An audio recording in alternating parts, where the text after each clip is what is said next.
aliingia pajumbe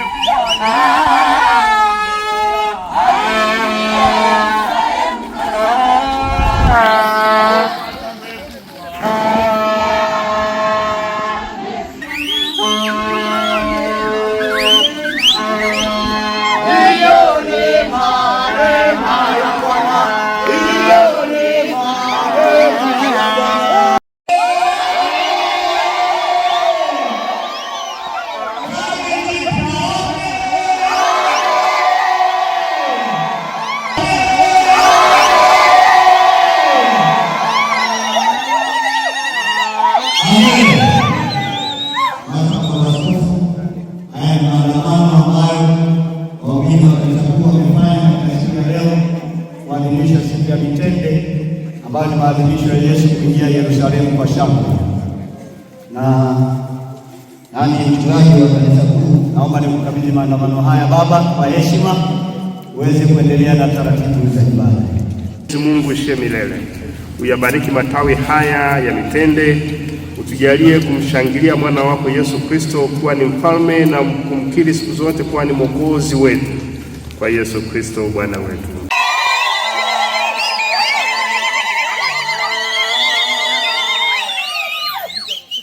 Kwa ni gari jipa, tunamshukuru Mungu sana kwa baraka hiyo.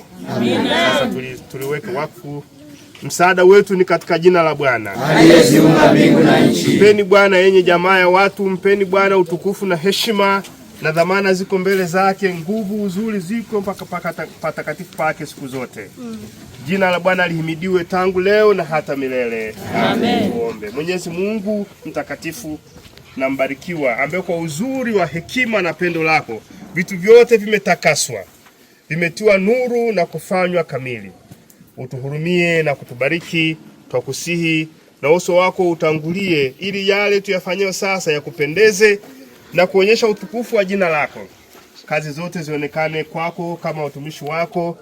Na Mungu, tunakushukuru sana kwamba umetuweza kutupatia gari hili liweze kufanya kazi katika dayosisi yetu ya Kiteto. Basi uzuri wako ewe Bwana Mungu wetu uwe juu yetu, na uzisimamishe kazi zetu za mikono yetu. Ndiyo Mungu wetu, usimamishe kazi za mikono yetu katika Yesu Kristo Bwana wetu. Amen. Basi nalipokea gari hili na kulibariki sasa na kuliweka wakfu kama kanisa kwa mamlaka niliyopewa. Naliweka wakfu gari hili kwa matumizi ya dayosisi ya Kiteto, kwa jina la Mungu Baba na Mwana na Roho Mtakatifu. Amen.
Jamaa ya watu, mpeni Bwana utukufu na heshima, na dhamana ziko mbele zake, nguvu uzuri zimo katika patakatifu pake. Jina la Bwana lihimidiwe tangu leo na hata milele. Tuombe. Mwenyezi Mungu uishie milele, mtakatifu na mbarikiwa, ambaye kwa uzuri wa hekima na pendo lako vitu vyote vimetakaswa, vimetiwa nuru na kufanywa kamili, utuhurumie na kubariki, tukusihi.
Sasa tumesomea injili ile tuliosomewa, lakini nataka nisome tu kidogo injili ya Mathayo sura 21 vifungu kadhaa pale. Neno la Mungu linasema, hata walipokaribia Yerusalemu na kufika Bethfage katika mlima wa Mizeituni, ndipo Yesu alipotuma wanafunzi wawili akiwaambia, nendeni mpaka kijiji kile kinachowakabili, na mara mtaona punda amefungwa na mwanapunda pamoja naye, wafungueni mniletee.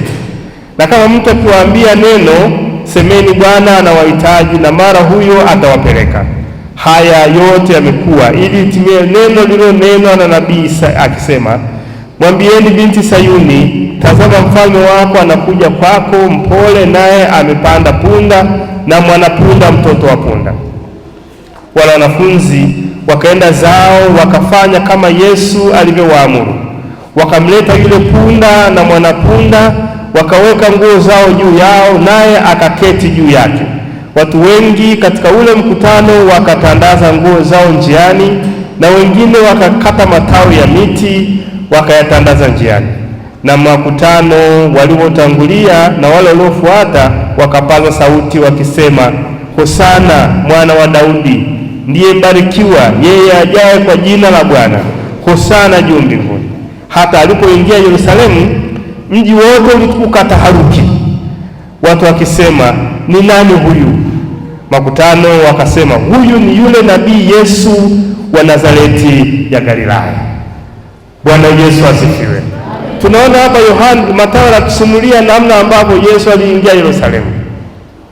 Ametuma wanafunzi wake kwenda kuagiza punda, na punda ameletwa kweli kama alivyoagiza, na Yesu amempanda punda, anaingia Yerusalemu.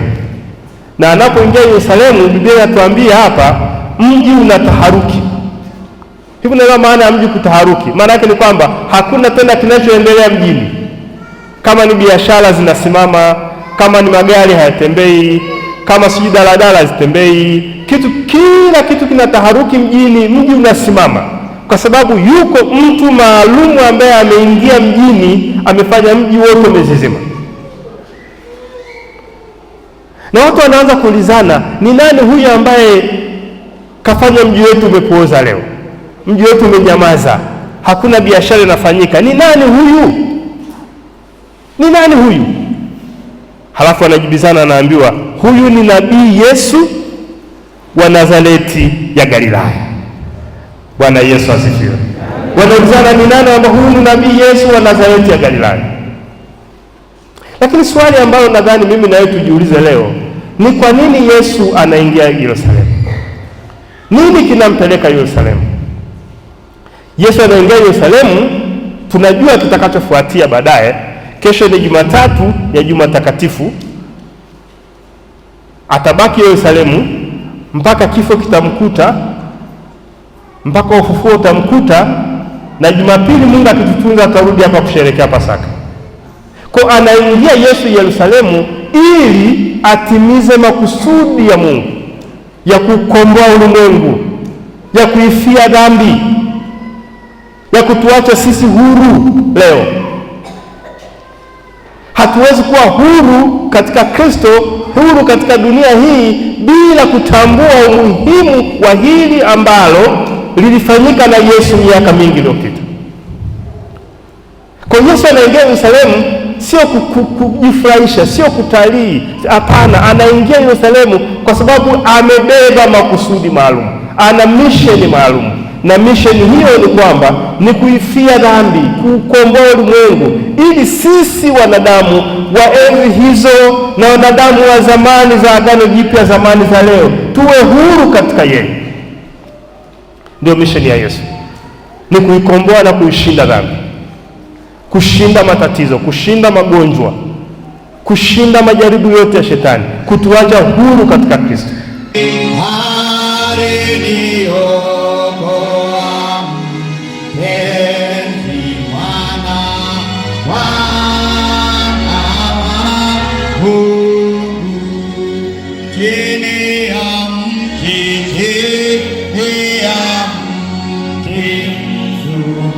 Ooh.